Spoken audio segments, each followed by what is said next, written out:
This video had actually loaded because I think the most important thing a teacher can do is to relate the literature to real life. And we've seen a lot about bullying in the news recently, and so I hope to bring Rachel a little bit more into the context of students' lives with this video and this lesson. I really liked this website when I went to it because I thought that what a great thing, you know, it's made by students for students, and it really brings bullying down to their level and lets them connect with it.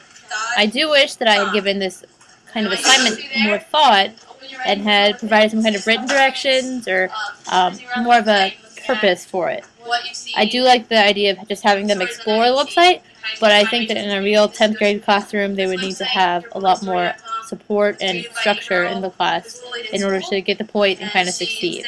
I do think that the website is a great resource for students, and I would definitely use this in another lesson.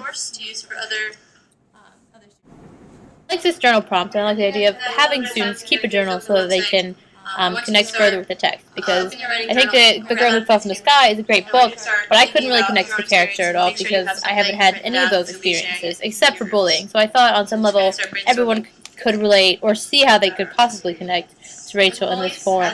I wasn't sure how to exactly bring Rachel into the lesson at this point. I felt that it was more important for students to get out their own experience, but then it came to me that maybe students aren't comfortable talking about it, especially a 15-year-old kid that is bullied. Maybe he wouldn't feel comfortable, especially if his bully is sitting right next to him. So taking that into account, I figured they could maybe write about Rachel instead, and that way they're connecting it to their text and they're not having to confront their issues. I wanted students to think about how they can make an impact and how they can change what they've seen, because I think at 15 you don't really notice or realize the capacity you have to make an impact. Like that girl that started the Your Bully Story website, I mean, she has resources on there, and she's really made a difference in her school community, if not other online communities. So I wanted students to think about their role in school and their social relationships and how they could kind of change it in their own life.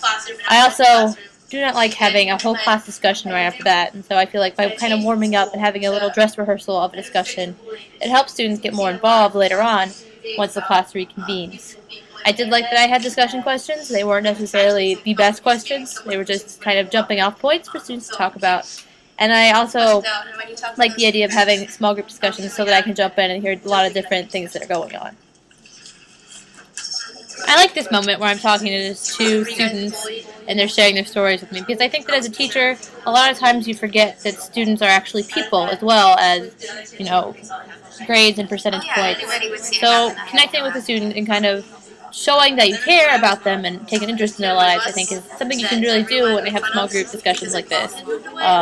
Because I wouldn't necessarily hear from Sarah here in a large group, but here I can focus my attention on her. And I'm relating my own story too, so that way you really connect with your students and kind of build that sense of community. And I think that's the most important thing a teacher can do. I also try to relate Sarah's problem to Rachel's problem, just to kind of start that, you know, level of consciousness about thinking about the book. So hopefully like that would help impact the student in thinking about the book.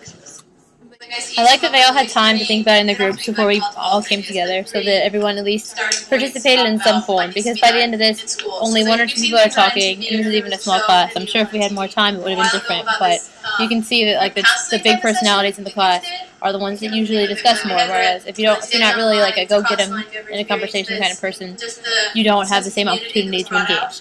I also like that I'm talking about an MTV thing here, because it makes me seem cool to 15-year-olds to be able to reference something like that. I think that's important for teachers to be able to connect to the students like on a pop culture level as well. After discussion would continue, I was planning on having students post something to the forum about their ideas for a solution, because I want them to be part of an online community and apply their learning outside of the classroom.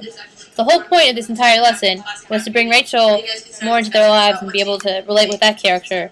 And I also wanted them to see that this book brings up important issues that we all are going through in real life. It's not just something you can hide on the shelf.